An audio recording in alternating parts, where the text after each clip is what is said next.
Good afternoon. The students of May 2021 Seminar in Health Services Research would like to welcome you to this webinar in which we discuss health equity and well-being in this urbanizing world. I'm Kristen Lenore and I'll be your host and moderator through the session. So why are we talking about this topic? Well, our seminar, which was led by Dr. Huber, has focused on this important mission of the Department of Public Health Sciences. We know that our world is urbanizing and we know that this impacts health. But advancing equity and tackling these drivers of health requires a thorough understanding of these complex relationships. And sharing the knowledge we've gained and facilitating discussions pertaining to the health of those living in urban areas is really the objective of this webinar. So we'll start with 3 10-minute presentations of relevant journal articles. First, we'll paint a broad picture of the structure of our society that has shaped the health of urban populations. Then we'll take a closer look at the impacts of structural racism, and finally we'll examine a very specific disease and outcome. And finally, 3 faculty members from the Department of Public Health Sciences will be joining us for a 20-minute semi-structured yet open discussion regarding the literature we present and other research and ideas pertaining to urbanization and health.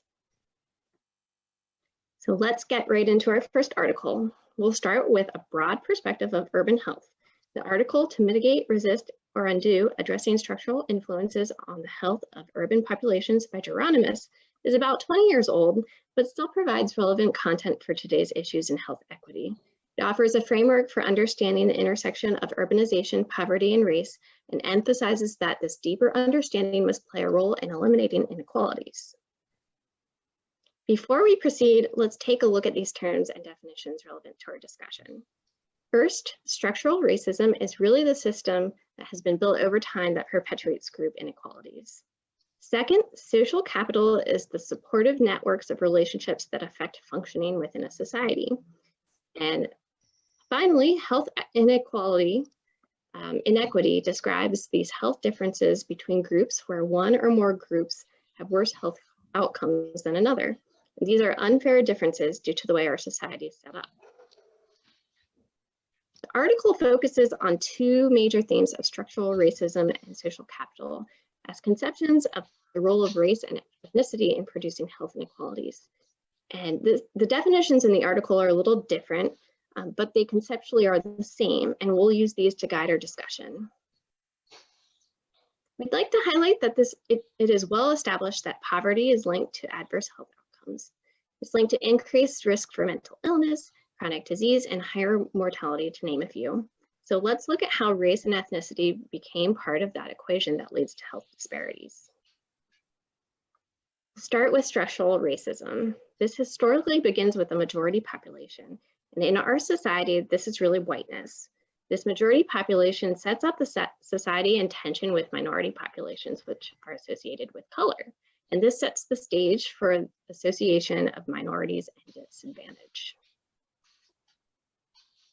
I think we all know that this is not really where the tension started, but Geronimus gives the example of the influx of Black people in northern cities in response to an increased demand for labor associated with World War II. When they get there, we see the very white communities put forth effort to prevent them from integrating. They do this through the creation of majority-led infrastructure and policies. Then when the white population moves from the cities to the suburbs, which we'll talk about in a minute, they lock Black people out of these communities. Cities eventually undergo an economic restructuring where industry and manufacturing jobs move from cities to the suburbs, and the white people go with it. So then you're left with these service jobs in the city, as well as unemployment and underemployment. And this is where you see people struggling to get access to jobs and resources. Housing becomes subpar and unaffordable, and the funds just aren't there to support these communities. All of these things are intertwined and compound to create an environment that is not conducive for health. There is now this conception of concentration of minorities in these urban areas that have become impoverished. So they can't get good jobs, they can't really move out, and resources and services necessary to improve or even maintain health are diminished. So that's a demonstration of structural racism and how it really shaped the relationship between urbanization, poverty, and race ethnicity and continues to do so. So now I'll hand it over to Allison to continue our conversation. Yeah, thanks a lot, Kristen. Yeah, so again, the article has these two different themes. It has that theme of structural racism as well as social capital. So I'll be talking a little bit about theme number 2, social capital. And the article defines it as structures and institutions within minority communities in response to discrimination. So it's a lot about these relationships within communities, within groups, whereas the structural racism is a lot about the relationships between communities and between groups. So as far as the article is concerned, the author defines social capital as autonomous institutions or cultural structures that kind of develop on their own to support the group and to support that group identity. And they really serve to shore up material resources and again, to provide that identity affirming support. Sometimes this even comes at the cost to the individual. So some examples are maybe a community member is identified as the caregiver. So they take care of the children, they take care of the elderly members, sometimes at the expense of having their own family. And as well as community networks that exchange support to mitigate adversity. So in terms of adversity, we're talking about social adversity, like the structural racism previously discussed, economic adversity, and health adversity. And these community networks are really there throughout the entire life course, as well as having these intergenerational roles and intergenerational responsibilities, such as caregiving. So caregiving of children, caregiving the elderly, of those that are ill within the community as well. And they provide that support to members in times of trouble or life changes. So divorce, job loss, disability. And they're shown to be protective to adverse health outcomes. This is a very, very small sample of the broad literature that shows again and again that social capital, again, is very protective to adverse health outcomes within minority communities. Unfortunately, poverty breaks down these protective structures. Poverty from macroeconomic forces that Kristen touched on, ghettoization that Kristen discussed as well. And unfortunately, with the networks, those community networks now have fewer resources within the community, as well as an increased need for those resources within the community.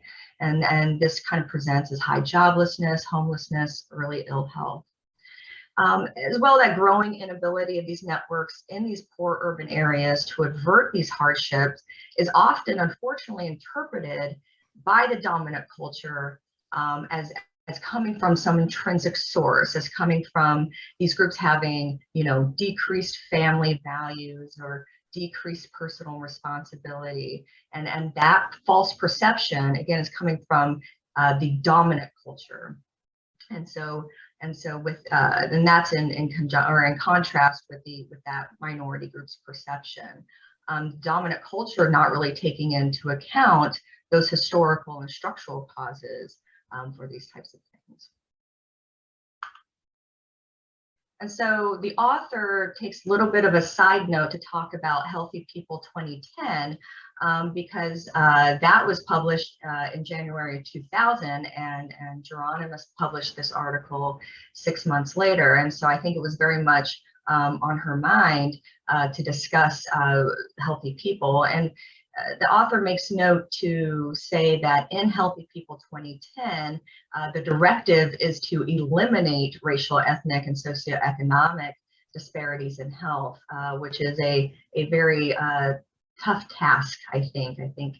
But how do we do this, right? So there's a lot of descriptive studies of disparity that often don't translate into effective interventions, especially, as the author notes, into socioeconomic interventions. So she makes some policy suggestions, and I don't think these will be unfamiliar to our audience. And these are going to be things like job programs, affordable housing, improving those municipal services to counteract some of that ghettoization that the author mentions, redressing environmental inequalities, as well as expanding healthcare coverage, health insurance to these communities. But what about implications, right? So we wanted to provide a very local example that relates to a lot of the broad topics that are proposed by the author. And so with that, I'm going to hand it over to Lori. Thank you. So we felt that it would be best if we could illustrate how the issues of structural racism and social capital are reflected right here in Mecklenburg County. So we provided you with two maps. Each map is of the same county here, Mecklenburg County, but the map on the right shows you where our zip codes are segregated by wealth. And the dark green areas at the top and the bottom, which are Lake Norman, South Park, Valentine, those types of areas, that is where we have the majority of the wealth in Mecklenburg County. That is also where the population is mostly Caucasian. In those zip codes, you also find above average employment rates, higher academic performance in the schools, the higher quality medical facilities, access to better food, and access to a lot more outdoor recreation areas. When you look at the map on the right, the dark green areas show you where the zip codes are concentrated with heavy levels of poverty. Those zip codes are also typically mostly populated with African American and Hispanic populations. So when you think back to what Kristen talked about, when African American population moved to the north and the white people moved out to the suburbs, you see that in the first map, where the white people are more concentrated on the outer sides of Mecklenburg County, and then on the map that shows the segregation by poverty, the African American and Hispanic populations are all forming a crescent right around the hub of Mecklenburg County, which is, the center city of Charlotte. So it gives you a visual that brings to light what Kristen was explaining in her presentation. And if you live in those zip codes, those are also known as public health priority areas.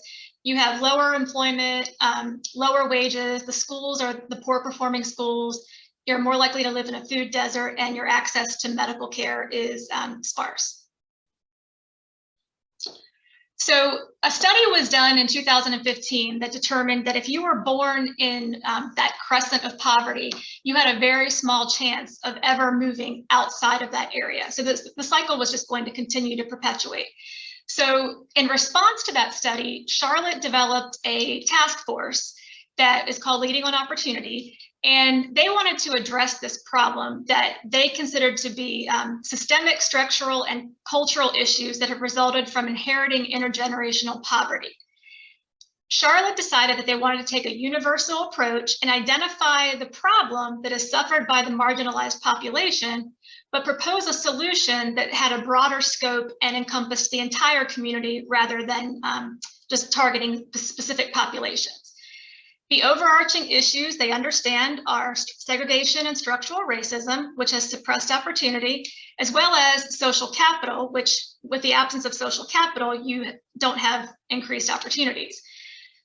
They felt that the key determinants that would be the focus of their strategy should be to focus on youth and families, the future of Mecklenburg County. So their interventions that they decided to put in place would all target early child care and education, career and college readiness, as well as family and child stability. So in terms of the structural racism in Mecklenburg County, we have low transportation between the low income areas and the job rich communities. We have the light rail, we have the bus system, but the transportation system is just, it's not ideal. The light rail does not connect the low income areas. The bus system does, but a bus ride from a low income area to a job rich community could take 90 minutes, which isn't realistic. There is not access to health services or food or recreation because of the transportation system. Affordable housing, if you turn on the news on any given day, you'll hear about the affordable housing crisis in Mecklenburg County. But the biggest issue that has led to structural racism is believed to be the segregation of the Mecklenburg County school system.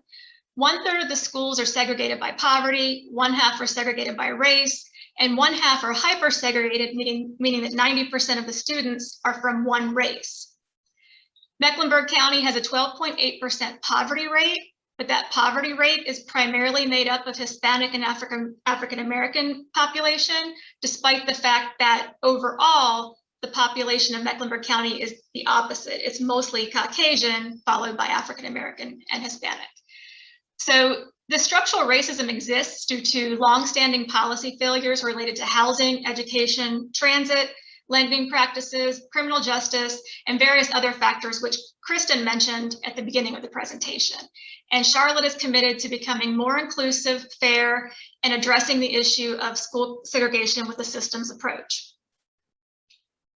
In regard to social capital, children growing up in poverty have low levels of social capital. They really don't have a support system that exists outside of their own family or their own neighborhood. Your socioeconomic class influences your opportunity and your aspiration. Therefore, children growing up in those neighborhoods often don't have the same aspirations as a child that grows up in Huntersville, for example. 2/3 of these children lack a mentor outside of their own family. So Charlotte wants to create a culture of caring, where all residents feel valued and respected, with specific emphasis on how all of our decisions impact children, youth, and families. So in their strategy, they want to make sure that children and families have connections within the community that support growth and development, broaden their horizons as to what is possible in their lives, navigate them through unexpected crises in their lives, and offer tangible pathways toward achieving aspirations, showing them what a valuable contribution they can make to our community as a whole. So in summary, when you look at the examples here in Mecklenburg County, we need to understand the history and the intersection of race and poverty that ultimately contribute to health, because without understanding that, our solutions are always going to be reactive instead of proactive. So as we move forward to our next presentation, Suba and Farida are going to be talking about specifically neighborhood disadvantage, residential segregation, and beyond, lessons for studying structural racism and health.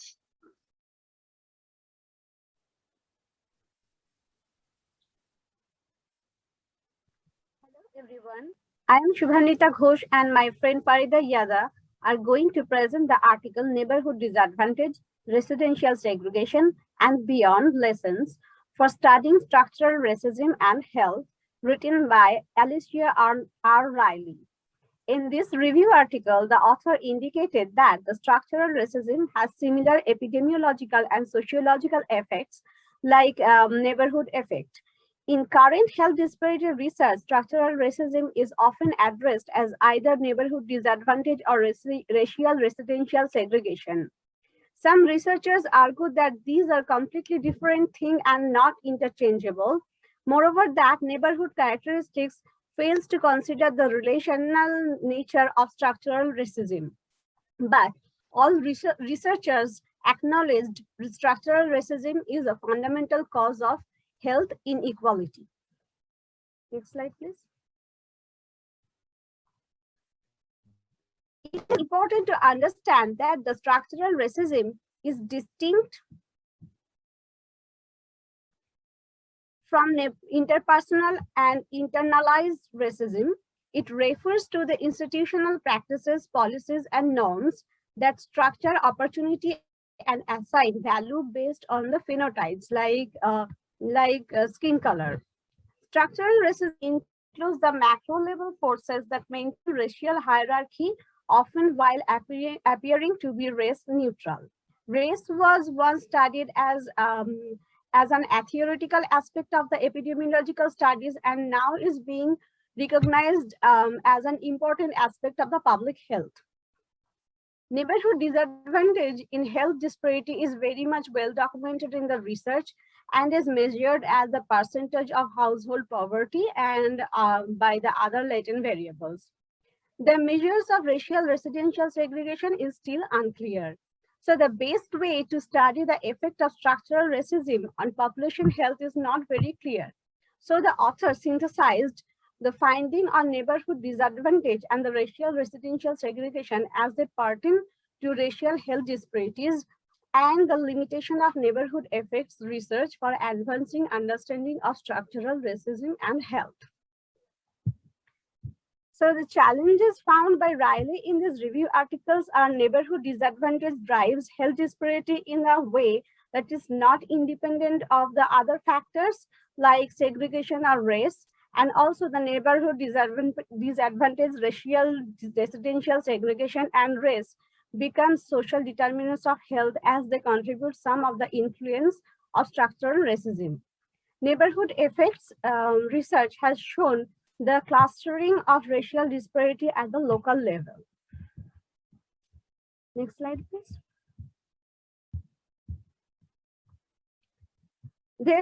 Riley derived 4 lessons from her review work. So these 4 lessons are: lesson number 1, shifting away from the census tract; lesson number 2, leveraging historic and geographic variation in the race relation; number 3, combining data from multiple sources; and number 4, challenging normative framing. In lesson 1, authors said the census tract data are often not very useful for analyzing racial disparity. Rather, it is better to use the local level data like using school district, congressional districts, cities, counties, or state level data, which are more connected to the policies. Policies implemented in state level are more relevant for analyzing the racial differences in health outcome for the people living in specific region or state. Similarly, higher structural racism was found to be more associated with the higher rate of health disadvantages in the Black compared to whites in the state level. For example, higher rate of heart disease and higher odds of small for gestational age in Black compared to white was found associated with the structural racism at the state level. In lesson 2, authors suggested to understand the racial disparity as a derivative of historic race relation, and it is regional. Racial and residential segregation in the south of the United States is not same as that in the north and Midwest. Moreover, that chronic diseases develop over time with several exposures. In several researches, it was found that shifting to race relation, such as civil rights gains, immigration reform, and school desegregation can improve the health outcome for non-whites. The author also indicated that using quasi-experimental design resulted in abrupt shift towards the race relation. So the third lesson is about combining data from multiple sources, and the author highlighted a few studies. We're only going to cover 2 of them in this presentation. And the first one used population survey, the US Census, state legislatures data, the US Department Labor Statistics, and the decennial census, combined with individual level data to study the effects of state level structural racism on the individual risk of myocardial infarctions. And another similar study used those same state level measures of structural racism and combined them also with individual medical health record data to study the effects of structural racism on birth outcomes. So the main point in lesson 3 is to always combine data from multiple sources, especially for topics such so dense as structural racism. It's very important to combine different sources to provide a bigger picture. Last but not least, the last lesson that the author highlighted was to change normative framing that tends to explain away racial health disparities without discussing racism or racial hierarchy. So one interesting thing that the author pointed out was that it took 158 years for the word racism to appear in the title of a publication from the founding of the New England Journal of Medicine. And after the word appeared for the first time, it took another 46 years for the word racism to appear a second time. Now, today in 2021, as we can see, there are articles in the New England Journal of Medicine. The latest one was actually published in February of this year. So we've made progress, and however, there's still a lot of progress to be made. And the author argues that the type of normative framing that tends to explain racial health disparities without considering the very real structural racism and racist experiences that people experience is what the author is trying to get all of us to challenge. So she highlighted the public health critical race praxis, the PHCR, which was coined by Ford and Erhagen-Bua. It is a framework that is connected and somewhat disconnected from the critical race theory. And the critical race theory has been the most common framework used in racial research since the 80s. However, the authors of the PHCR argue that its use in public health is limited and that it is not challenging the normative framing that the author of this article is referring to. So the PHCR has 4 areas of focus and 10 principles, and it offers researchers such as ourselves a semi-structured approach for conducting racial equity research while still having methodological rigor. So the 4 main areas of the PHCR are contemporary patterns of race relations, knowledge production, conceptualization and measurement, and lastly, actions. And they each have several principles attached to them. So for our final thoughts, the fixation on poor neighborhoods distracts from much needed research. And according to the author, this research is the type of research that would guide interventions to eliminate racial and ethnic health disparities and bring attention to the actual processes of exclusion and disenfranchisement that shape population health here in the United States. And future research needs to go beyond the traditional neighborhood effects approaches that we mentioned earlier in our presentation. Thank you. And we will now pass it on to Bianca and Casey for a disease-specific example of racial and health disparities. Thank you.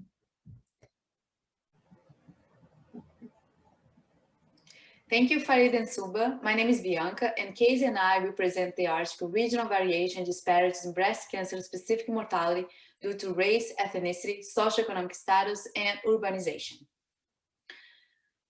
First, a little bit of the background about breast cancer.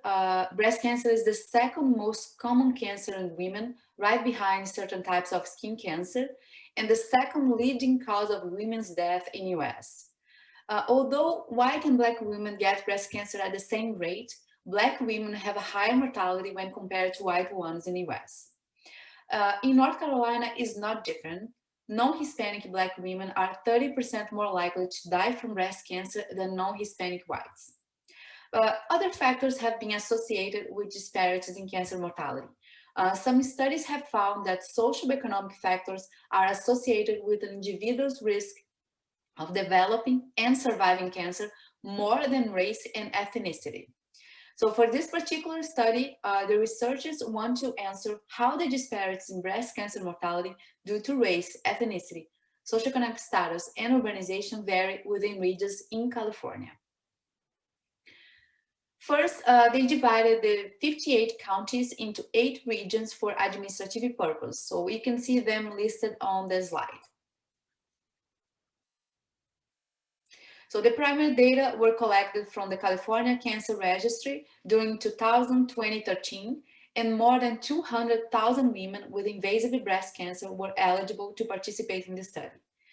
Other secondary data were also needed. So for the socioeconomic status classification, they used census and American Community Survey, urbanization's definitions from census and medical service study area. And finally, for race ethnicity, they used the medical records where the races were mostly self-attributed and the patients could not choose more than one category. So other variables considered in the study and collected from the medical records were tumor stage, size of the tumor, type of surgery, etc. So the final data were obtained following this flow. The target population were all women screened positive for breast cancer.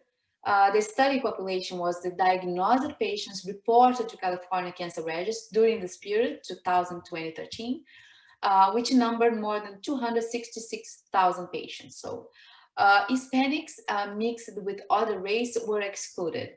So as for any patients that had one or more variables missing. In the end, the final sample were reduced to 263,569 women. So this study had a singular approach to handle missing data. So they decided to exclude all patients with any variables missing, even the ones that would impact the results of the study. Although they were very transparent when they showed the percentage excluded for each variable. For example, we had missing data for tumor size, deaths, race, etc. On the slide, we are highlighting this impressive missing data from North, where almost half of the data were excluded, around 44%. The lowest percentage of missing data was in San Francisco Bay Area, but in absolute numbers corresponded to almost 18,000 women. So in LA, where we have the largest number of detected cases, more than 27,000 women were excluded. So we found this to be very unusual to have such high number of excluded patients. So regarding the statistical analysis, they use several approaches. For example, contingent table to show the case distribution across the regions, ANOVA test to analyze the mean age difference in regions, survival analysis to compare the survival based on race, ethnicity, socioeconomic status, and urbanization.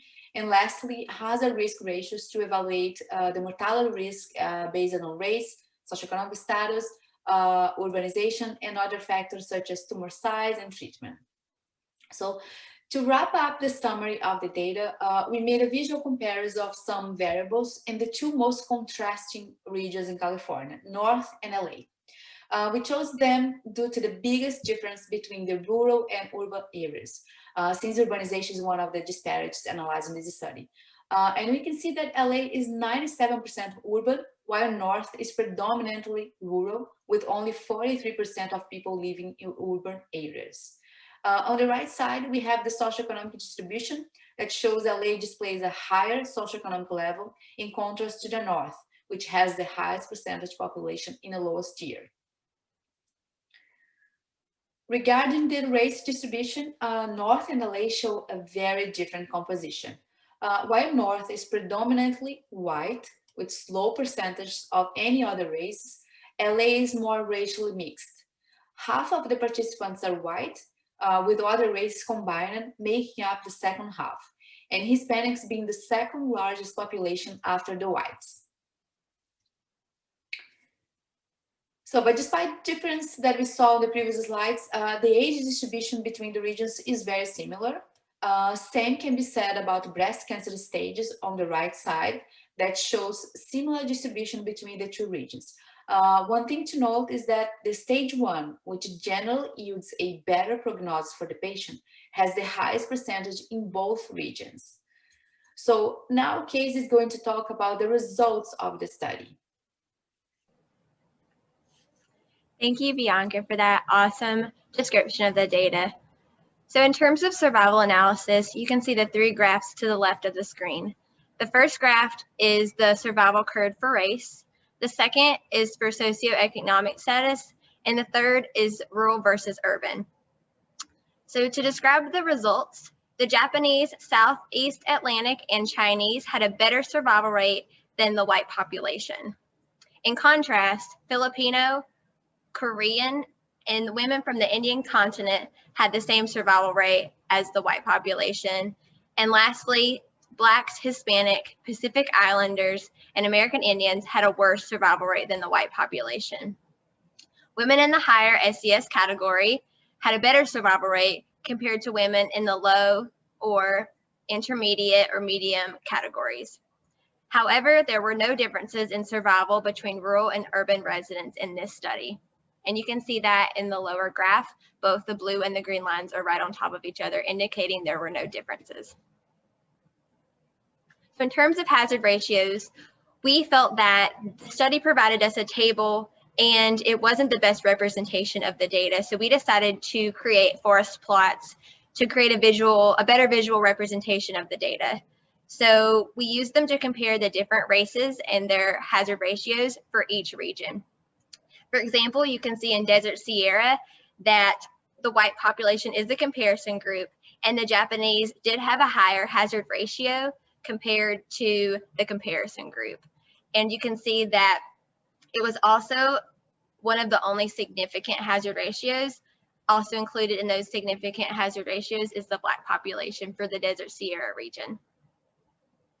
And here are two other examples of significant hazard ratios with race. San Diego, you can see the Black population was actually the only significant hazard ratio, which indicated they had a higher likelihood of mortality compared to the white population. In terms of SES, we also used forest plots for this just to provide that better visual representation of the data. And we used confidence intervals like we did in the previous forest plots to show those ranges within the data. So for example, the San Francisco Bay Area and SES plot in the top right-hand corner, you can see that both the low and medium or intermediate groups, SES groups, had a significant higher likelihood of dying from breast cancer compared to the comparison group, which was the high SES group. And here are three other examples of significant hazard ratios with SES, and those are San Diego, LA, and Desert Sierra. And we can see those significant hazard ratios in the LA group.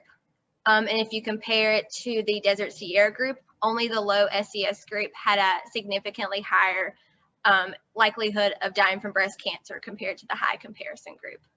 So a little bit of varying differences there between the hazard ratios using socioeconomic status. So as far as the discussion goes, the 8 regions that we discussed in the map and in some of the slides that we just showed some variability, as you could see, in the racial and SES disparities. The Black and white disparity was present in 3 urban regions, and those regions were San Francisco, San Diego, and LA. The rural residents was associated with higher mortality only in LA, and that could be due to the lower number of rural cases in that region. The proportion of racial mix in a region is not always indicative of the higher mortality, and we showed that with the varying races within each region in the forest plots.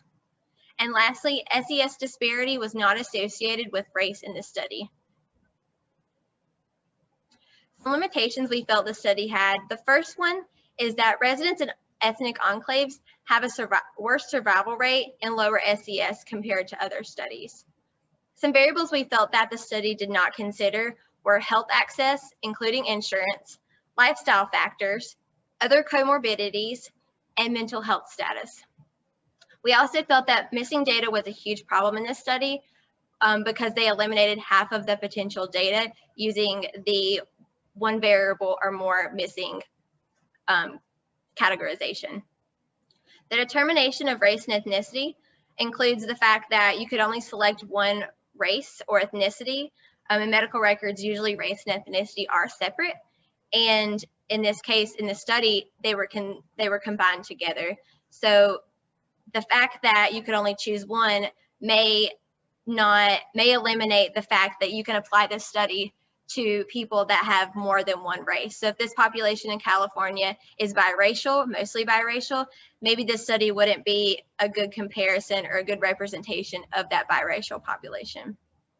And lastly, we felt that the study did not acknowledge the fact that they used data from 13 years, so from 2000 to 2013, and there could be medical advancements during that time, medical changes, and those changes would not be acknowledged with the way the data was analyzed. So we felt that maybe a time series analysis would be best for this study and be beneficial to show if there were changes within the medical field during this time. In conclusion, disparities in breast cancer mortality due to race, ethnicity, SES, and urbanization do vary by region. However, SES has a stronger correlation with disparities in mortality than race and ethnicity in this study. Socioeconomic status versus race and ethnicity in breast cancer mortality is really hard to determine without a better understanding of where these people live and how these people live. And lastly, rural areas were not related to a higher mortality in this study. However, this may be different in other regions of the country and in other states as well. Thank you so much for listening to our presentation. And now we're going to transition to our panelist discussion. Thank you to all of our presenters that did such a great job distilling some really dense articles into the basic components to lead us into a more broad discussion about inequities and urbanization. Now it's time for our panelist discussion. This will really be an open dialogue where we'll talk about research going on here at UNC Charlotte, what we saw in some of the articles and approaches we might take to study and battle health inequities. I have some questions to help guide the discussion, and I'll pose these questions and then enter them into the chat for reference. But first, I'd like each of our panelists to introduce themselves and talk a little bit about your own research area and how it might relate to disparities and urbanization. So let's start with Dr. Warren Finlow. Hi, everyone, and thank you. I am a professor and the interim chair of the Department of Public Health Sciences, and I am a public health gerontologist by training. And I was very interested in all of these articles, but I was particularly inspired by Arlene Geronimus's article. I'm a huge fan, and it really influenced the work I did during my dissertation. And sort of a tie-in theory that I used is something called cumulative advantage or cumulative disadvantage. And it's something that influences health disparities throughout the life course. And it can also influence ultimately social mobility, which, as we know, is a huge issue here in Charlotte. So I was very interested to sort of make that connection, and I think that was a really relevant article. So thanks for inviting me. And Dr. Ladika. Hi, and I'm so pleased to be part of this panel, so thank you. I'm a professor in public health sciences as well, and I'm also mostly a gerontologist, although as I have for the last 10 years, I've increasingly gone back in the lifespan. So looking increasingly at how things that happen to us when we are even kids or babies can affect us throughout our whole adult life. So a lot of my research has focused on something called active life expectancy, which is a combination of how long we can expect to live and how long or what proportion of our life we can expect to live in better health. Most of my research in that area has included a focus on health disparities, primarily gender, race, and ethnicity. And I've used both qualitative and quantitative methods. So I look forward to joining you all in this discussion. And Dr. Diaz-Garelli. Hi, everyone. Thanks for having me. My name is Frank Diaz-Garelli. I'm an assistant professor at the Department of Public Health Science. My research focus is health informatics, specifically as it relates to reusing clinical data to generate evidence to improve care and public health. My research focuses mainly on chronic diseases, including cancer, diabetes, and hypertension. And we know there's a lot of disparities in terms of how people get access to care, But also what we've come to find is that it's likely that the data is being recorded differently according to the relationship that patients have with the healthcare system. And that's something we're starting to study.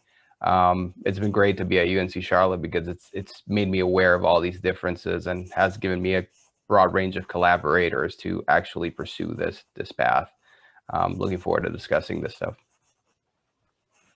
Yes, and so in any of your research, do you go about studying vulnerable populations, and how do you access vulnerable populations that may not be easy to access?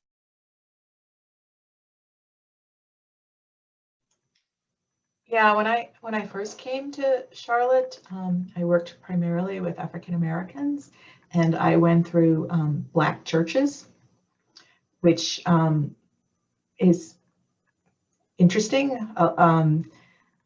While many of them are in sort of collective synods, you still wind up having to go to each church individually to recruit from. And some of these churches are quite small. You know, there's only maybe a couple hundred parishioners, and they don't have a full-time staff during the week or anything. So basically your option is to go to the church service on Sunday and then, you know, try to get some time to recruit. And that was pretty challenging. I'm not a big churchgoer myself, and it can also be a very long Sunday, a bit. But also it was very difficult to sometimes access participants outside of a church setting. And I know there are some African Americans who are not church going. And it was difficult to find ways to access those populations. So then there's other options like Black sororities or Black fraternities, and doing some things like that. So it certainly has been a bit of a struggle. And I notice also there's a lot of differences in terms of distrust of white researchers between folks down here in the South and folks up north in Chicago, where I came from. So that was also sort of a new thing for me to navigate at any rate. So great question. So I agree, it is a great question. And I've addressed this question sort of in a bunch of different ways, but sort of to highlight two of the ways I've done it. In qualitative research, I was part of what's called the Healthy Brain Group, which is a project that I was involved in before I came to UNC Charlotte. And it was a project that was coordinated across 9 research universities across the US. So the goal of the project was to understand how people felt about brain health and how they felt they could promote brain health. And we were specifically looking at getting perceptions or attitudes among very diverse populations. So we worked with a team of 50 researchers, including a lot of doctoral students. And what was key to our recruitment was long-standing partnerships in the community. So for example, in North Carolina and South Carolina, we worked closely with the AME churches, so closely with churches, as Jan just mentioned. And these were long-standing relationships. So we were able to recruit relatively easily in these churches. We worked with partners in Texas to recruit pretty large populations of participants who were Latinos. And then we worked with our partners in California to recruit Asian Americans, including Chinese Americans, Vietnamese Americans, and Filipinos. And more recently, in the past 10 years, I've been working with a large data set called the Panel Study of Income Dynamics, or PSID, which is the longest running household panel survey in the world. And there are lots of great things about the PSID, but one of the great things about the PSID is it started in 1968 to address the war on poverty. So it started with a tremendous oversample of poorer families and African American families. And then they designed the study so it would be representative of families in the US. And so that's a great data set to use, primarily to look at disparities that may be related to African Americans. So from the data perspective, I work with clinical data where accessing vulnerable populations may be a little more difficult because it may be too late. But some of the approaches that we've used is looking at emergency department data, looking at patients that come in and have to be covered by Medicaid, and what we call frequent flyers. So one of the projects I was involved a few years ago was looking at end-stage renal disease, which are patients usually that have advanced diabetes and have renal failure, but have no insurance and have no access to care. So they don't get preventative care for the diabetes or their renal disease and end up being frequent flyers in the emergency department. So it may be a little late for those patients, and all we can do is help them out any way we can using the emergency services. But one of the things we were trying to do was figuring out the profile of these patients and reverting to a few years earlier to actually figure out if they had contact with the healthcare system and seeing if there was any kind of preventative process that we could do to help the patients get access to care or get any kind of support to get care so they wouldn't get to end-stage renal disease. However, for the patients that we do have data for, it's usually a little late. So it's an exercise of going back in time based on the data. Thank you. That's a really great contrast to look at how you recruit in person and then how you identify perhaps in a clinical record. And we appreciate all those perspectives. I also want to invite all of our presenters, if there's something that piques your interest, feel free to jump in and ask some more questions to our panelists. For our articles, we'll move into some questions regarding our articles. And so how do you see these studies that we discussed relating to the Charlotte area or other urban areas with which you have experience? Do you see them relating at all?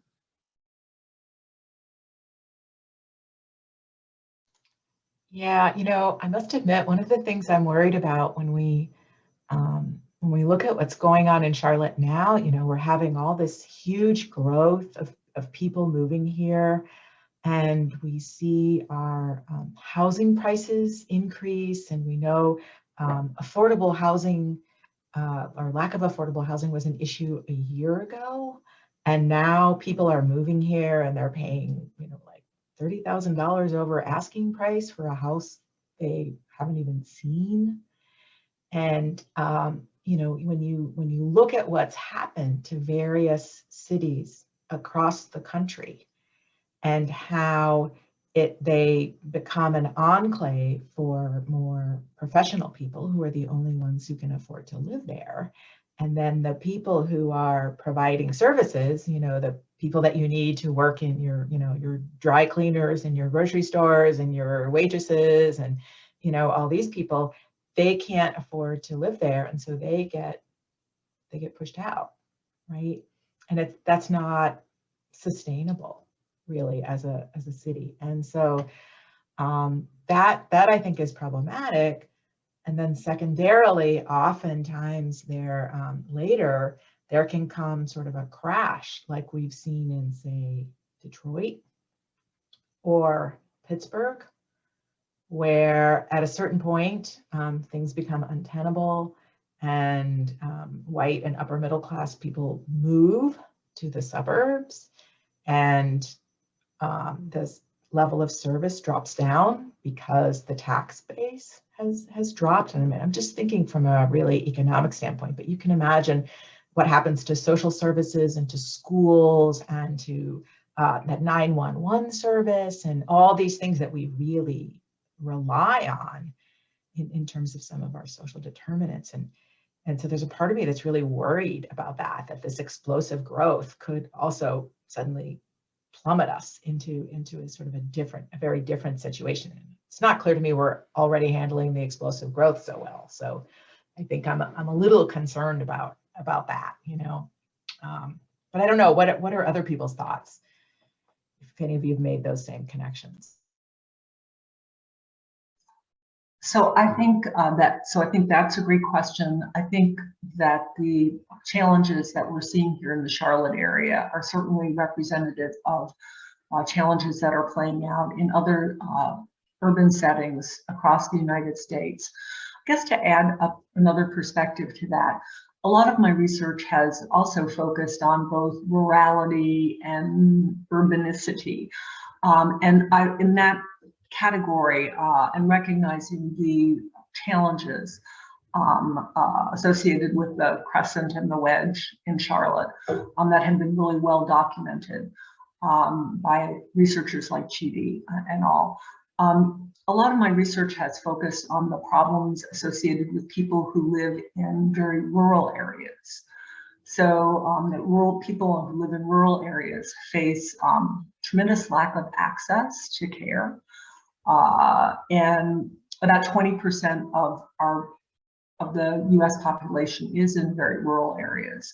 So that's something we need to balance as well, and recognizing that we're seeing all of these challenges in Charlotte with this concentration, as Geronimo puts it, of the concentration of poor people in urban settings. And again, from the data perspective, the challenge of these disparities and things happening in such a dynamic way is that if we don't know what's happening, we don't know what to look at, and also we may not know what to record. Another challenge with these kind of phenomena is that the information that you can get out there that's already being collected is usually very fragmented, and the problems are very multi-layered. So you have a problem that's really complex, and you have sources of information that are really fragmented, and it takes a lot of effort to put these things together.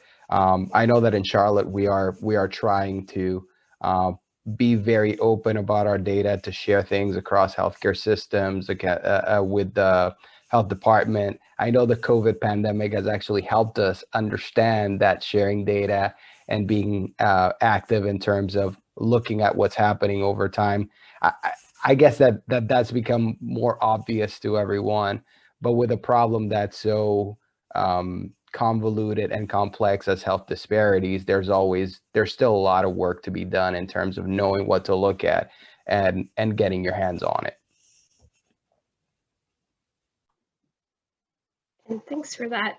So we know that this is across the United States, but have you in your research or even in other electronic health records found that these disparities and inequities exist on a global level, or is this a global problem that we're battling?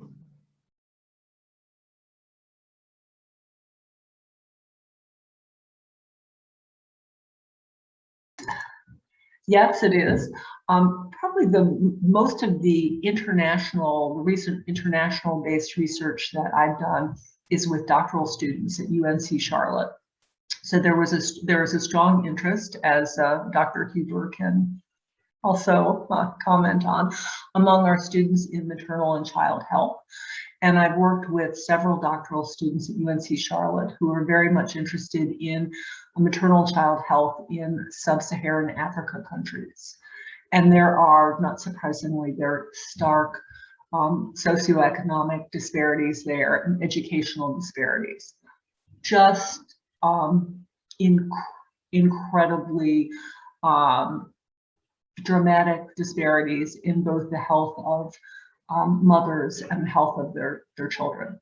So that's most of the work that my international work has been based primarily on sub-Saharan Africa, but I'm sure that it is these disparities are pervasive across the world.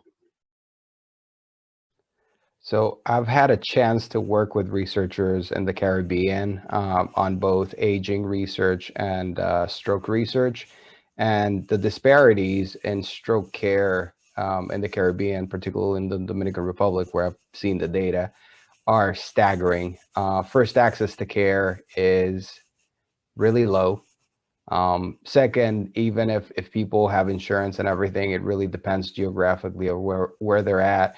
And as many of you may know, stroke care is very time dependent. Knowing how much time there is between the stroke event and the time when the patient gets care, it's critical. The shorter the time, the better the outcome, and that this is widely known. But then having access to the right kind of care and even education of clinical personnel to identify what stroke is, that's even a problem. So the problem is convoluted from both from the social perspective of people knowing to go and get care, to having patient referrals that are efficient, to making sure that patients have insurance to pay for the care, and these disparities being so staggeringly huge in that particular country. Yeah, I believe that these disparities are completely a global issue, and the more research we do, the better we're going to get at addressing them. But I think it will be very important down the road to learn from other countries and see what challenges they have and how they've addressed them, and most importantly, how they've implemented those solutions. And Dr. Diaz-Garelli, Farida would like to know also, with the increase in data sharing across systems, have you noticed any changes in the data quality compared to previous years internationally or here? So in terms of data quality, I haven't. So data quality is really challenging to assess because it's really application specific, but it is broadly known that the more data you share, the more complexity you're adding to the system. And even if I wouldn't call it data quality, that heterogeneity between where data is collected will actually increase the challenges in analyzing the data sets and figuring things out.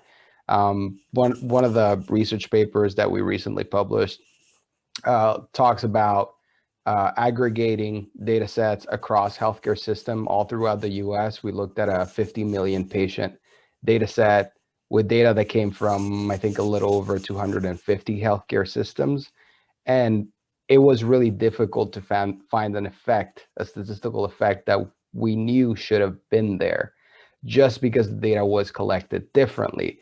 Now, in light of health disparities, imagine if patients' demographics and backgrounds are not collected in the same way. That adds additional challenges to teasing out specifically what's happening to each patient.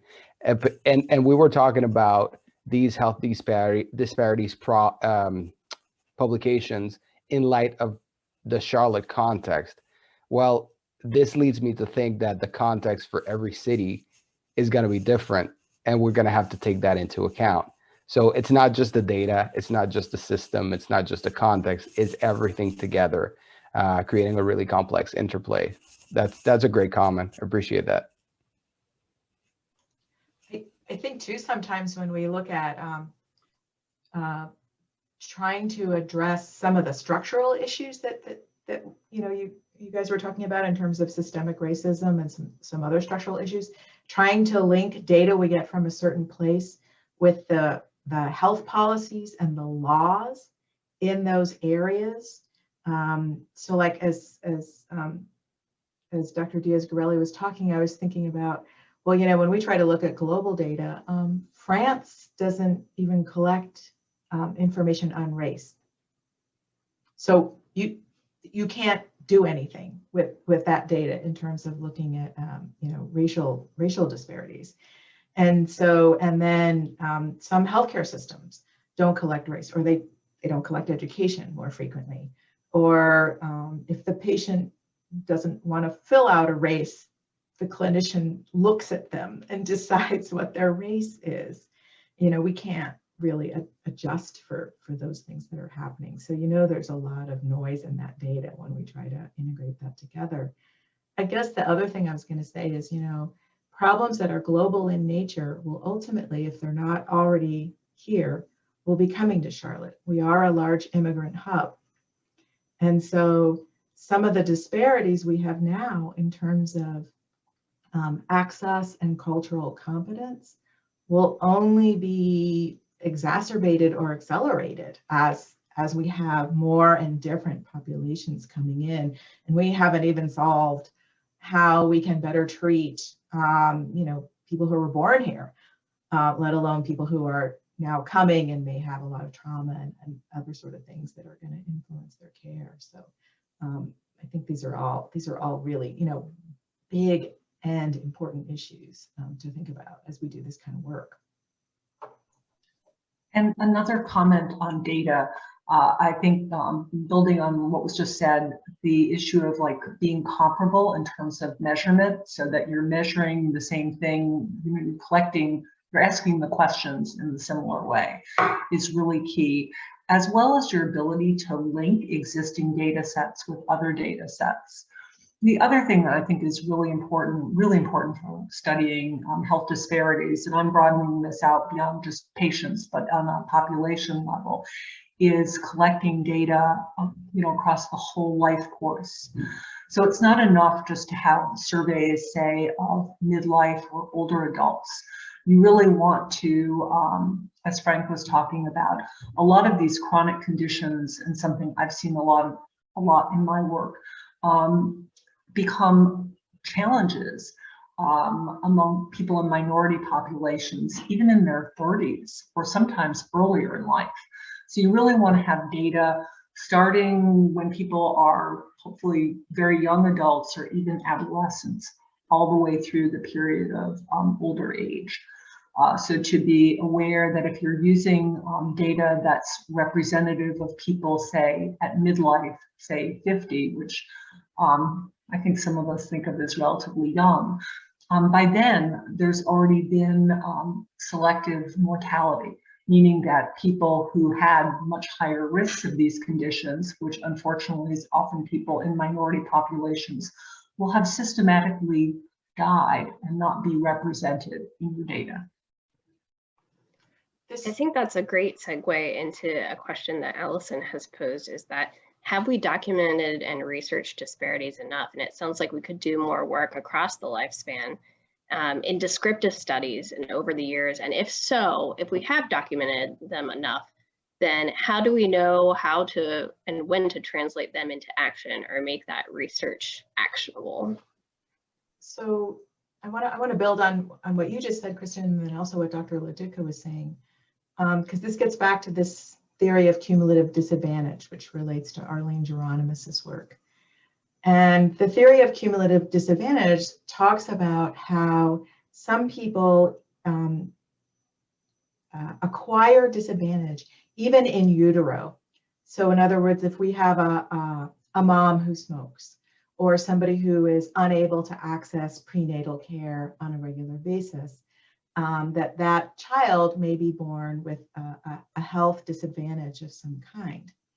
And that depending upon who their parents are, or what neighborhood they live in, or the income level of their parents, that disadvantage that they start with can get magnified and in some cases perpetuated as they move through life. And so what we see is two children who are born at the same time, but one of them born with this disadvantage and one not. As time goes on, their disparities widen as they move through life. And so that by the time, assuming they both live, and Dr. Leduca has talked about, you know, selective mortality, by the time they get to be 75, one person may have multiple chronic diseases, not have great life expectancy, as opposed to another person who may still be working and have a lot of active life expectancy. And the systems that sort of perpetuate these disparities are things like our education system, our healthcare system, sometimes the government programs we have to support people who are low income or food insecure, and the sort of structural racism and systemic racism that's built into them. And there's some very interesting work, both qualitative and quantitative, documenting how people are treated, and that exacerbates, some of their disparities biologically, right? Which then can lead to more chronic disease. So if you're having increased cortisol release and so forth. And so then, then we get into Dr. Diaz-Garelli's work on chronic diseases, and some of my work where, people who have children, if they're already low income and they have their children quite early, they may already have hypertension, and they wind up with gestational hypertension. And so they have a chronic disease at 20, and then they're going to have that for decades afterwards. And so, I think there's a lot of good research out there. Whether we have enough, I don't think we're ever going to have enough. I mean, because there's new types of disparities we discover all the time, right? The pandemic has brought forth, we've known sort of about the have and have-nots, but I think now we really understand the problem. No, everybody really doesn't have a cell phone. Everybody really doesn't have internet connectivity. They can't all do Zoom, right? And so, yeah, I think there's going to be new disparities that we don't even know about yet. So.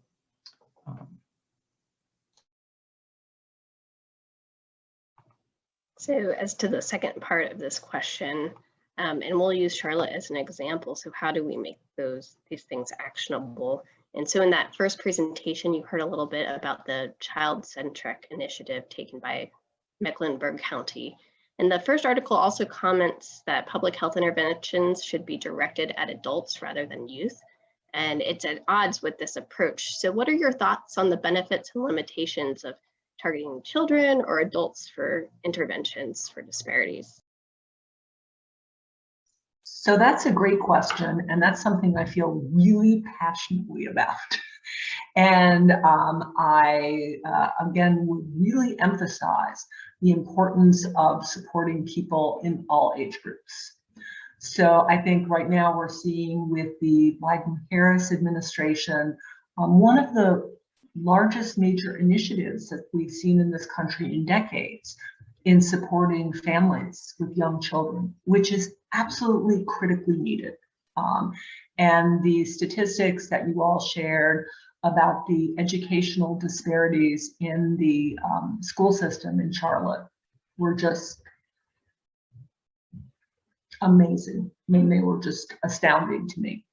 And so we absolutely need that. At the same time, we know it's already been so well documented, recognizing there's need for more research, but we already know that there are these stark health disparities by race, ethnicity, by education, and just broadly socioeconomic status that affect people throughout life. I mean, and that's something that I've seen over and over again in my research, because we're going back and we're looking at chronic diseases starting in people's 30s, and then following up through what we think of as traditional older ages in people's 70s and 80s. But we see what is, to me, what I thought would be a very large prevalence, and much larger prevalence in people in at-risk groups, defined in a lot of the research I do by race and ethnic minorities and by education status. So we need a lot of support for families, a lot of support for kids starting very young in life, and then we need support for people throughout the age groups, and including older people who have been helped a lot in the past decades through large programs like Medicare and Social Security, which have been an important safety net. But older people are not just one big homogeneous group. So there are a lot of older people who are still very much at risk. I'll stop there. Let somebody else get a word in edgewise.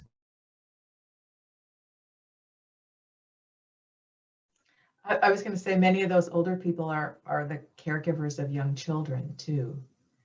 So if we give all the support to children, the children still need somebody healthy to take care of them, right? So we do have a lot of grandparents raising grandchildren for one reason or another. So.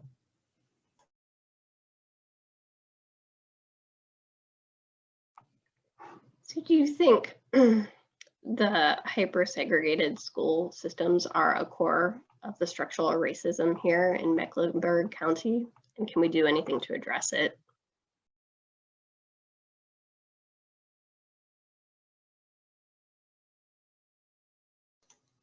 Yeah, that's a very interesting question. I mean, that seems to have grown up a lot around school choice, where, people do not really go to neighborhood schools anymore if you have money or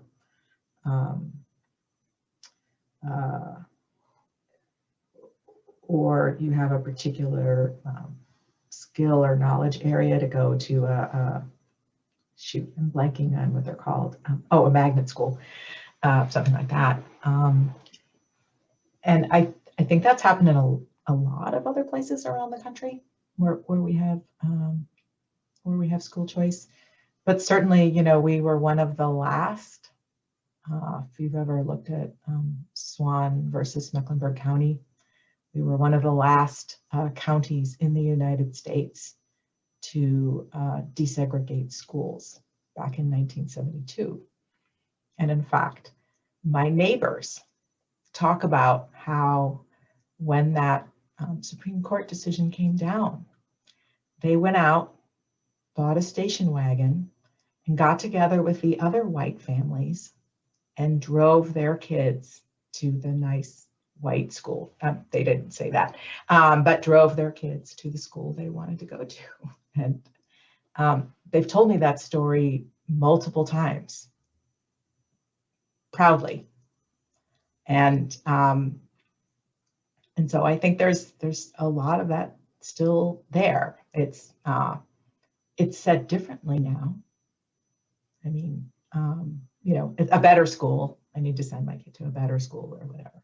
But even when CMS, so there was a big push a year or two ago for Charlotte Mecklenburg schools to try to sort of redistribute children on a bunch of different factors. And I think even people who were very liberal and believe in this drew the line when it was their child that had to get sent to one of these schools. And so this is one of those intractable things which I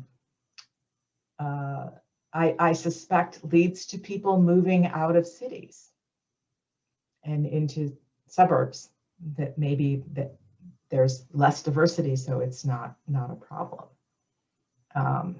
Now, I'm not a school person and I don't have kids, so I don't. What can be done to address it? I don't know. That's difficult because clearly this has been going on for decades, right? And it has probably not helped recently that in the last decade the Supreme Court has said we don't need to bother to desegregate schools anymore, right? And so things have just sort of gone back to how they were.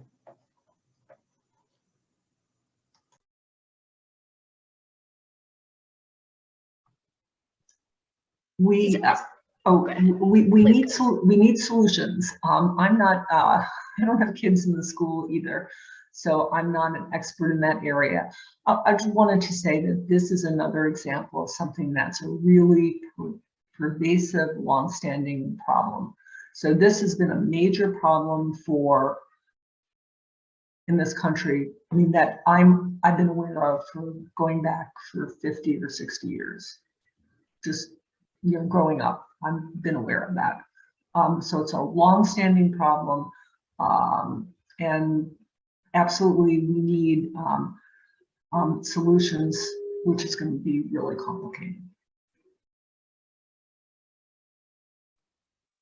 And now we're getting up against a time crunch here, so I want to offer the floor for any final comments, whether it's schools or any other points you want to convey about inequities and urbanization that you think are important.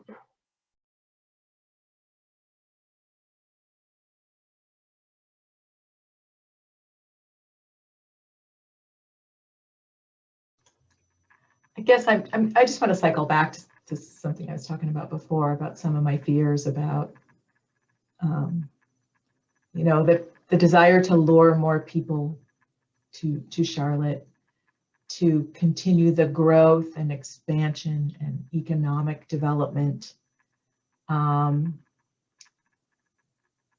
while on the one hand, I'm all in favor of that, on the other hand, I'm concerned that we're not investing in the infrastructure we need to support that, and whether that's in social systems, social programs, affordable housing, highways, street lights, whatever that is. And even sometimes, you know, we've seen where we've sort of pushed poor people out of certain neighborhoods because they were in areas that were quite close to very desirable neighborhoods. And so we moved them in one way or another, and then we gentrified the neighborhood. And having lived in a number of cities now, I've seen this, and it's always worrisome. It's very worrisome. So I'm always so torn, and I'm worried that it's going to really exacerbate issues that we just haven't dealt with, and we're not very well equipped to deal with at this point. So I think we're all going to have a lot of work for a long time. And I'd like to add to that. I think we need, you know, it's a complicated problem, and we need solutions on different levels. So I think we need a much stronger system of social support in the US on a federal level. And that's going to involve, as people have been writing about recently, a massive redistribution of wealth, and to recognize that we as a society do not like redistributing wealth. So that's going to get caught up into a lot of the really political polarization that's going on today. And it's not just enough to have initiatives at the federal level. We need a lot going on at the local level. This semester, I've been working with 2 local organizations. This would be MedLink and One Charlotte Health Care Alliance. And these are they're not really organizations that provide services to people. They're organizations that link other organizations to help improve access to care. So that's those are a couple of examples of local initiatives that are happening right here in Charlotte, with a lot of support from our healthcare system and public health. So it includes players like Atrium and Novant, as well as the Mecklenburg County Health Department and a whole array of public health clinics and other clinics. So that would be, and that as well is needed.